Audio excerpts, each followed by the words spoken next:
Assalamualaikum warahmatullahi wabarakatuh. Selamat pagi anak-anakku kelas 7. Masih bertemu kembali dengan materi seni budaya, pembelajaran jarak jauh, pertemuan yang ke-8. Ini pertemuan yang ke-8, besok pertemuan yang ke-9. Setelah pertemuan yang ke-9 nanti ada ulangan akhir semester. Jadi tetap semangat dalam belajar, tetap aktif mengikuti pembelajaran, dan jangan menyepelekan karena nanti sebentar lagi sudah mau akhir semesteran. Nah, untuk memulai pembelajaran, alangkah baiknya kita kirimkan Al-Fatihah satu kali untuk mendoakan almarhum guru kita tercinta Bapak Ismi Hakim. Al-Haidiniyah. Al-Fatihah.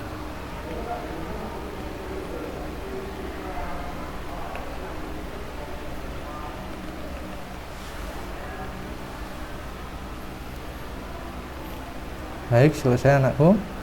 Untuk pertemuan yang ke-8 saya masih melanjutkan tentang bab seni fragmen. Kalau kemarin sudah saya singgung sedikit tentang fragmen atau seni fragmen itu apa toh? Seni fragmen itu berkenaan dengan contoh seperti teater, seperti drama, seperti sinetron, seperti film. Itu termasuk dari seni fragmen. Kemarin juga sudah saya bahas tentang teknik dasar acting dalam seni fragmen. Kemarin sudah saya bahas satu, olah tubuh. Nanti akan saya singgung lagi.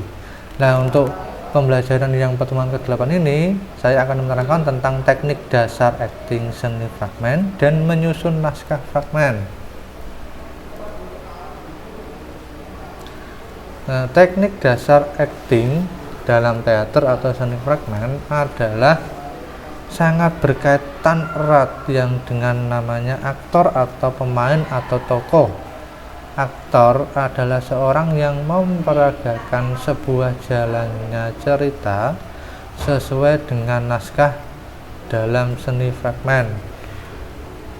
Oleh karena itu, aktor sangat perlu untuk melatih dasar acting dalam seni fragmen terlebih dahulu. Karena melatih dasar acting itu nanti akan mempermudah seorang aktor bisa menampilkan penampilan secara maksimal sesuai dengan naskah yang ada, emosinya juga dapat, dan bisa membuat penonton itu terbawa dengan sebuah cerita atau peragaan dari seorang aktor. Dalam teknik dasar seni fragmen, aktor itu ada beberapa latihan. Di antaranya ada olah tubuh, nanti ada olah suara, dan yang terakhir ada olah rasa. Untuk olah tubuh itu dilakukan untuk melatih kesadaran tubuh dan cara mendayagunakan tubuh. Untuk latihan olah tubuh itu ada 3 tahap. Yang pertama, latihan pemanasan atau warm up. Itu pemanasan itu contohnya ketika kalian praktek olahraga, sebelumnya pasti kan disuruh pemanasan. Ada pemanasan kaki, ada pemanasan tangan, ada pemanasan kepala, pinggang. Nah, itu yang namanya latihan pemanasan. Kemudian yang kedua adalah latihan inti. Latihan inti di sini itu adalah latihan ketahanan tubuh, kelenturan tubuh, ketangkasan tubuh. Yang ketiga ada latihan pendinginan atau warm down. Latihan pendinginan itu biasanya dilakukan dengan cara merelaksasikan tubuh ketika sudah latihan pemanasan dan latihan inti. Selanjutnya ada olah suara. Olah suara berarti berkaitan dengan suara. Suara merupakan unsur penting dalam kegiatan seni fragmen. karena suara dalam seni fragmen merupakan lambang komunikasi untuk mengungkapkan rasa dan pikiran sesuai dengan naskah yang sudah disusun. Jadi dalam seni fragmen atau dalam film, dalam drama itu suara nanti yang akan bisa menyampaikan. Contoh, naskahnya itu bercerita tentang kesedihan. Jadi suara yang nanti yang akan ditampilkan seorang aktor atau pemain berarti harus sedikit temponya rendah, kemudian agak mellow, ekspresinya nanti juga agak sedih. Lah itu nanti suara akan menentukan. Bukan kok ketika dalam naskah itu nanti ingin suasana sedih, suaranya kencang, suaranya nada marah, nada tinggi. Lah itu nanti tidak akan sinkron dengan naskah yang ada. Kemudian bentuk naskah nanti yang ada dalam seni fragmen itu berbentuk dialog antar pemain atau antar tokoh yang ada dalam selama pementasan seni fragmen. Di saat pementasan, seorang aktor tidak hanya melontarkan suara secara tidak teratur, jadi tidak seenaknya saja mengeluarkan suara, tetapi harus ada keras lembutnya suara, tinggi rendahnya maupun cepat lambatnya suara sesuai dengan situasi dan kondisi dari emosi saat pentas atau dari naskah yang sudah dibuat. Jadi ada lembut, keras, tinggi rendahnya suara yang dikeluarkan, cepat atau lambatnya suara yang dikeluarkan. Nah itu tadi namanya intonasi atau latihan intonasi dalam olah suara. Kemudian dalam teater ada dua bahasa yang digunakan, bahasa verbal dan bahasa tubuh. Kalau bahasa verbal itu adalah seperti mengucapkan sesuatu atau berbicara biasa. Kalau bahasa tubuh itu nanti menggerakkan tangan, bagaimana cara gerakan marah itu, gestur tubuhnya bagaimana. Nah itu namanya bahasa tubuh. Lah dalam teater itu bisa dipadukan antara bahasa verbal dan bahasa tubuh. Kemudian aktor dalam melakukan dialog harus menyampaikan dengan tepat sesuai dengan naskah. Jadi tadi yang sudah saya tekankan, emosi dari atau kondisi dari naskahnya itu ingin sedih, senang, gembira, marah itu harus sesuai dengan apa yang diungkapkan seorang aktor. Ada beberapa hal yang perlu diketahui seorang aktor tentang fungsi ucapan. Yang pertama, ucapan yang dilontarkan oleh aktor bertujuan menyalurkan kata dari naskah kepada penonton. Kedua, memberi arti khusus pada kata-kata tertentu melalui modulasi suara. Jadi ada penekanan sebuah suara. Tiga, memuat informasi tentang sifat dan perasaan aktor. Contoh, umur, kedudukan sosial, kekuatan, gembira, putus asa, marah, dan sebagainya. Nah, contoh sifat atau karakter aktor, kedudukan sosial, contoh kedudukan sosial itu sebagai lurah atau bupati. Jadi dia harus memposisikan dirinya bisa berwibawa kepada seseorang. Gimana caranya memunculkan wibawanya, bicaranya juga tertata. Nah itu kedudukan sosial. Kalau Pak Kiai itu juga gimana kelakuannya, gimana tata caranya dia bisa mengademkan hati seorang yang mendengarkan. Nah itu namanya kedudukan sosial. Yang keempat, mengendalikan perasaan penonton. Nah contoh kalau mengendalikan perasaan penonton dalam sebuah pementasan itu pasti alurnya ada tinggi rendah atau alurnya biasanya ada yang tiba-tiba bahagia, tiba-tiba marah. Lah itu biasanya nanti akan bisa mengendalikan perasaan penonton ketika seorang aktor bisa menyampaikannya dengan baik. Yang kelima, ada melengkapi variasi. Kalau melengkapi variasi di sini adalah improvisasi dari seorang aktor yang tidak ada di dalam sebuah naskah. Jadi dia melakukan improvisasi atau kata-kata yang beda dari naskah tetapi masih cocok dengan cerita atau alur ceritanya. Kemudian latihan-latihan untuk melenturkan pita suara. Contohnya di sini ada 1 sampai 17. Pertama, persiapan terlebih dahulu, pemanasan seperti olah tubuh, senam wajah, senam lidah, senam rahang bawah, latihan tenggorokan. Kalau senam wajah, senam lidah, senam rahang bawah itu ya kalian tinggal menggoyang-goyangkan wajah, lidah, rahang bawah biar nanti kesannya ketika mau mengeluarkan suara itu tidak kaku ketika pas tampil.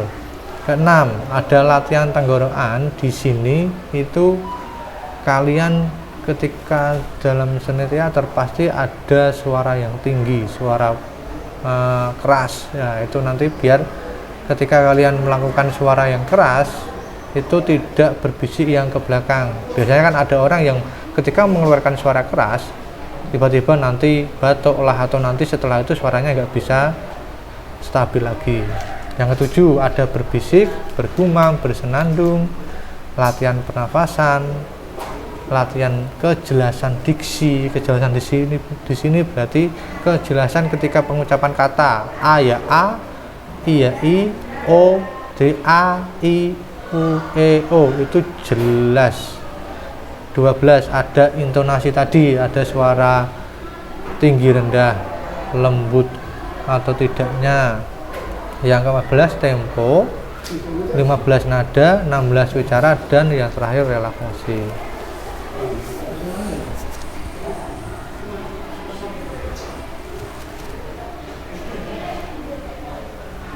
Nah, selanjutnya untuk yang ketiga, maaf di sini B harusnya C, itu olah rasa.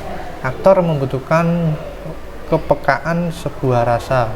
Kepekaan rasa di sini akan bisa membuat seorang aktor menghayati karakter tokoh yang sedang diperankan. Dan nanti juga bisa menghasilkan emosi yang dikeluarkan itu juga akan tepat. Nah, kemudian acting adalah kerja aksi dan reaksi. Maksudnya di sini adalah dalam berakting itu tidak hanya seorang aktor yang melakukan bicara terus secara sendiri, melakukan aksi secara sendiri, tetapi juga melakukan reaksi terhadap aktor lain. Makanya tadi dalam film atau drama atau fragmen itu bentuk naskahnya dialog. Jadi antar pemain dan antar pemain. Kemudian latihan mengolah rasa dapat dilakukan dengan 3 cara, yaitu 1. Konsentrasi.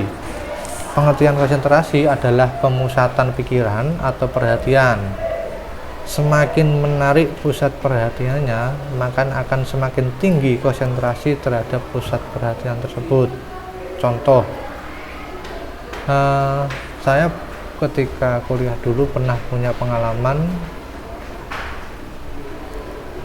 disuruh untuk ada lilin yang menyala, disuruh untuk memandanginya sampai mata itu mengeluarkan air mata. Nah, kalau seperti itu berarti bisa berhasil untuk memusatkan pikiran. Nah, ketika melihat sebuah lilin itu ada gangguan apapun itu tidak boleh digubris, entah ada yang memanggil dan sebagainya. Lah itu nanti yang dinamakan latihan konsentrasi. Tetapi ada banyak caranya, bukan hanya seperti itu. Bisa lagi konsentrasi itu ketika kalian berpikir, fokus melafalkan sebuah lafal dzikir, itu juga nanti bisa menumbuhkan konsentrasi. Nah, tujuan dari konsentrasi itu untuk mencapai kondisi kontrol mental maupun fisik ketika di atas panggung. Yang kedua, ada gestur, adalah sikap atau pose tubuh aktor yang memiliki makna. Gestur juga sebagai bentuk komunikasi secara verbal yang diciptakan oleh bagian-bagian tubuh yang tertentu, tetapi juga bisa dikombinasikan dengan bahasa verbal atau berbicara langsung.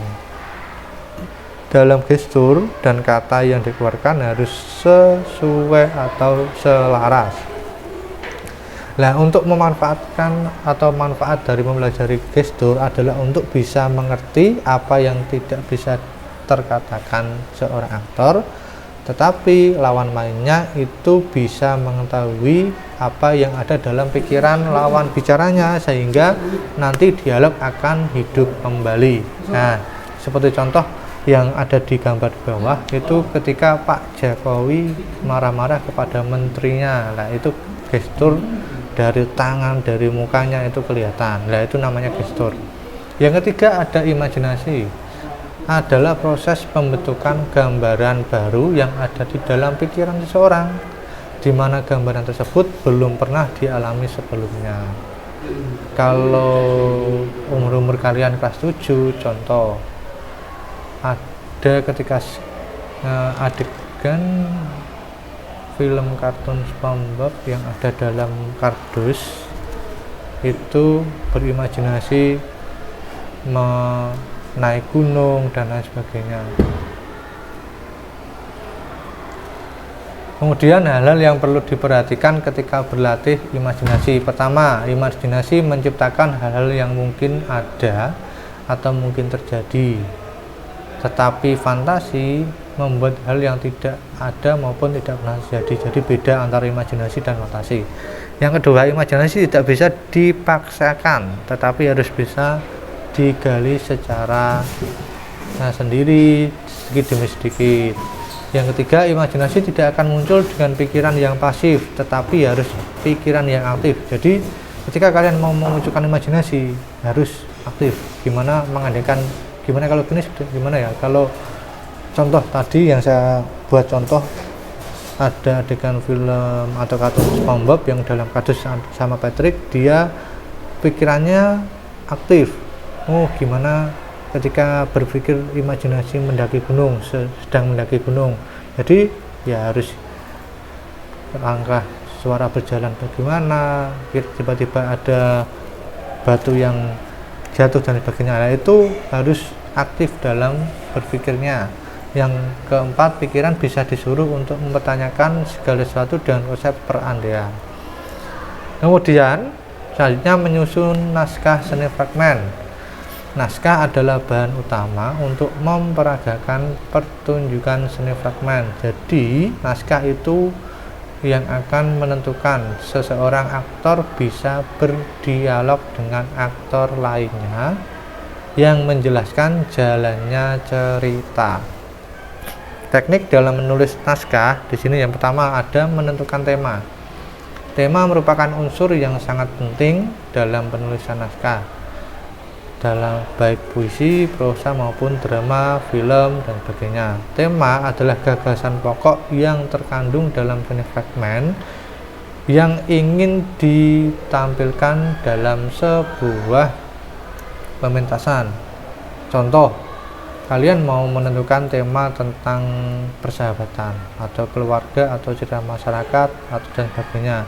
Kalau tema persahabatan, contoh, dua persahabatan yang sangat harmonis, atau cerita persahabatan antara siapa dan siapa, itu boleh. Jadi ketika sudah menentukan temanya persahabatan, nanti mau menulis sebuah naskah akan lebih mudah. Kemudian kriteria tema yang baik.